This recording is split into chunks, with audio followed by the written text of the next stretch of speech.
Mercredi 28 décembre 2022. Madame, monsieur, bonjour. Bienvenue dans le 12h30 sur RTI2. Place à présent au titre.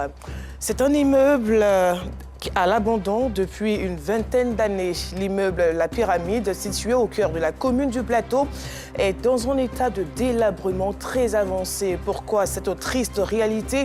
On en reparle dans quelques instants. Et puis, législative au Bénin, un quota de candidates mis en place pour la première fois. C'est tout pour les titres. Nichée au cœur du centre des affaires, la Pyramide du Plateau a longtemps été la vitrine de la ville d'Abidjan.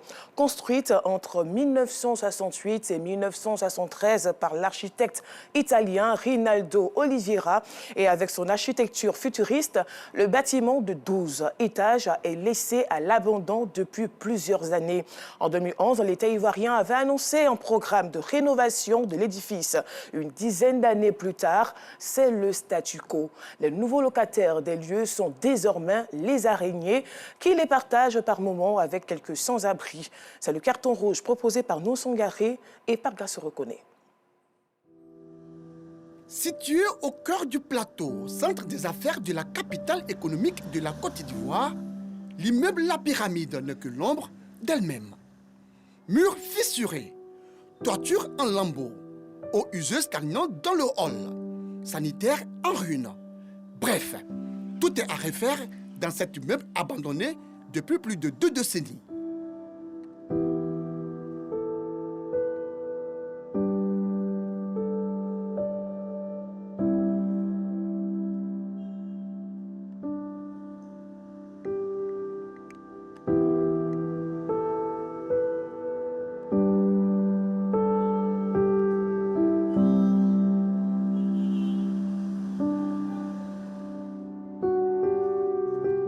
Ce jeune homme, qui a décidé de garder l'anonymat, est l'un des agents commis à la sécurité de ces lieux. Selon lui, il ne se passe 2 jours sans qu'une dalle ne se décompose avec des débris de pierre. Depuis ici, souvent il y a des pierres, les plafonds, c'est-à-dire les pierres qui quittent en haut. Les dalles, là, ça se décompose, ça tombe dans la cour ici, souvent dehors. Un temps, on garait les voitures derrière là-bas et il y a une pierre qui est quittée là, cassée vide de quelqu'un. Au parking là-bas. Les nombreux bureaux et façades métalliques qui donnaient fière allure aux joyaux architecturaux sont désormais recouvertes de moisissures. Ici, les nouveaux locataires des lieux sont ces araignées qui ont fini par tisser leur toile dans tout l'immeuble.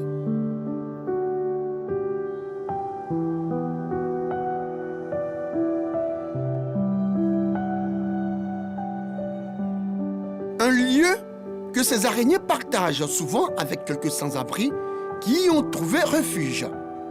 De style moderniste, avec une hauteur de plus de 60 mètres, 15 étages, 3 sous-sols avec plusieurs ascenseurs, l'immeuble La Pyramide, jadis faisait la fierté de la Côte d'Ivoire. Moi, je suis ancien ici, donc avant quand tu arrives ici à Abidjan, tout le monde est là. Tous les magasins à Pyramide, tout le monde dit, quand tu dis Pyramide, tu es content, tu vois. Ça fait la fierté de la commune de Plateau. Quand tu dis tu es à Pyramide seulement, tout le monde dit oui, on connaît Pyramide. Ça faisait partie du patrimoine ivoirien qui faisait honneur et plaisir aux Ivoiriens. Parce qu'on n'avait pas besoin d'aller maintenant en Égypte, parce que l'Égypte était chez nous. Ce qui symbolise l'Égypte, c'était les pyramides. Nous, on a notre pyramide chez nous. Pourquoi aller se fatiguer? Construit entre 1968 et 1973, ce joyau architectural s'est vidé de ses occupants au milieu des années 80. Aujourd'hui, sa réhabilitation est vivement souhaitée. La Côte d'Ivoire ne mérite pas ça. Alors, la pyramide, c'est une référence pour la République de Côte d'Ivoire. C'est un cri de cœur pour moi. Voilà, il faut que le président regarde ça et nous construise une pyramide moderne comme les autres pyramides des autres pays développés. Regardez autour de la pyramide, on a tout ce qui est beau. On a la BCAO autour, les grandes banques, tout est autour de la pyramide. Et il faut penser à refaire, à rénover. Et ça sera pour nous un honneur. C'est comme la basilique à Yamoussoukro. C'est comme ça que nous, on voit la pyramide d'Abidjan. Une réhabilitation qui avait été annoncée à plusieurs reprises. D'abord, en 2011, l'État l'avait inscrit parmi ses priorités au sorti de la crise post-électorale. Le bâtiment s'est ensuite retrouvé au cœur d'un conflit avant d'être à nouveau dans le patrimoine immobilier de l'État de Côte d'Ivoire en août 2021. Dans le même mois, à la suite d'une visite guidée, le ministre de la Construction et de l'Urbanisme avait annoncé le démarrage imminent des travaux. Nous avons buté sur cet écueil juridique qui était le titre de propriété, qui n'était pas au nom de l'État de Côte d'Ivoire. Bon, aujourd'hui c'est résolu. Et nous avons perdu beaucoup de temps à cause de cette situation. Notre volonté à nous, c'est d'aller vite. Un an après, l'édifice n'a jusque-là pas connu un début de travaux. Alors, à quand la réhabilitation de l'immeuble La Pyramide? Pour répondre à la question, nous avons tenté de joindre le ministère de la Construction qui n'a pas daigné donner suite à notre requête.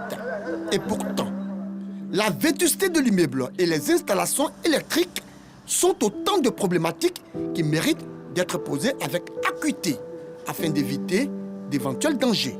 Ou alors, devons-nous attendre que le pire se produise pour réagir au plus vite? Le pire, la rédaction de RTI2 ne l'attendra pas. C'est pourquoi elle attribue un carton rouge au ministère de la Construction, du Logement et de l'Urbanisme. Carton rouge également aux autres autorités compétentes en charge de la réhabilitation de la pyramide. Et vivement qu'une solution soit trouvée à court terme pour le bonheur des usagers. Que va faire l'État ivoirien face à cette nouvelle alerte de la rédaction de RTI2? Espérons donc de bons jours pour cette architecture futuriste. L'ONG La Bonne Nouvelle a tenu une conférence dans la commune d'Abobo pour faire connaître à ses partenaires sa vision de venir en aide aux personnes vulnérables, lutter pour l'insertion professionnelle des jeunes et la scolarisation des jeunes filles. C'était en présence de ses partenaires, des jeunes bien évidemment, et des acteurs de l'éducation nationale. Reportage Clarisse Kanyala. Le phénomène de tontine sexuelle et la consommation de stupéfiants sont entre autres les maux qui minent l'école ivoirienne. Des phénomènes que l'ONG La Bonne Nouvelle veut éradiquer dans sa lutte à cette conférence. Il est vraiment primordial, quand nous parlons de développement durable, de miser sur l'éducation scolaire. Et c'est le fondement, la base de tout développement. Le défi est tout simplement l'émergence scolaire à l'horizon 2030. À travers cette conférence, l'organisation veut sensibiliser ses partenaires et les acteurs à l'éducation à sa vision d'atteindre l'émergence scolaire. Pour nous, il a été question de montrer que l'éducation concerne tout le monde, à commencer par la cellule familiale jusqu'aux autorités étatiques. Et chaque maillon de la société doit jouer son rôle pour qu'il y ait une excellente formation au niveau de nos enfants. C'est important qu'en tant que structure, nous puissions les accompagner dans ce sens, parce que les défis sont nobles. Donc le Carrefour d'Abidjan se propose donc de les accompagner dans ces défis-là. Dans sa vision, l'ONG La Bonne Nouvelle fait aussi de l'entrepreneuriat des jeunes, l'insertion socio-professionnelle, la scolarisation de la jeune fille et l'insertion professionnelle des jeunes sa lutte. Rendons-nous dans la région des Grands Ponts, précisément la cité balnéaire de Jacquesville. Là-bas, les enfants vulnérables du village de Tiagba ont reçu des présents et ce à l'occasion de la fête de Noël. Théodore Zouzo. Des jouets et des sandwichs aux enfants démunis du village de Tiagba dans le département de Jacquesville. Une initiative de certains jeunes du village pour soutenir les parents et apporter un peu de gaieté à ces tout-petits en cette période de fête de fin d'année. Il faut on pense à notre village. Et c'est comme ça que j'ai mis l'idée de venir donner à manger à mes petits frères des cadeaux. Nos enfants sont des écoliers, bien qu'ils sont démunis, des familles un peu démunies. Ben, ça va porter un peu de plus. Pour ces enfants, c'est une opportunité à ne pas rater. On se bouscule presque. Il y a eu du pain et du jus. Je ne pensais pas que j'allais avoir un cadeau. Les parents, eux, saluent ce geste de générosité. C'est la première fois qu'on voit ça à Tiagba ici. Je suis très contente. Depuis hier, ils ont crié. J'étais tellement contente. J'ai pris mes deux enfants. Je suis venu, Dieu merci. Les enfants ont eu cadeau. Je ne veux plus acheter de cadeaux parce que j'ai déjà reçu des cadeaux pour mon enfant. Ces bons samaritains, avec à leur tête Maître Nyamba, s'engagent à multiplier cette solidarité afin de créer une saine émulation à l'école chez les tout-petits. Pour aider les populations à booster leur activité, l'application e-Africa Partner est mise en place. Cette application intervient dans le domaine digital, de l'entrepreneuriat, du développement personnel et professionnel. Elle a été présentée au public lors d'un atelier de formation. Ido Fofana. Pour permettre aux populations d'être indépendantes financièrement, mais aussi développer leurs compétences personnelles et professionnelles, une nouvelle application voit le jour. Il s'agit de la plateforme e-Africa Partner. Cette application a été présentée au cours d'un atelier de formation. Nos vidéos de formation sont animées par des experts. Vous choisissez une formation, vous allez avoir un coach virtuel qui vous guide. Mais étant le maître de votre propre programme, votre emploi du temps, vous pouvez donner l'ordre de reprendre ce que vous n'avez pas compris. Les participants à cet atelier se réjouissent de l'existence de cette nouvelle application qui, disent-ils, va leur permettre de booster et de développer leurs différentes activités. L'entrepreneuriat, la relation avec l'argent ne sont pas des choses qui sont réservées à une élite.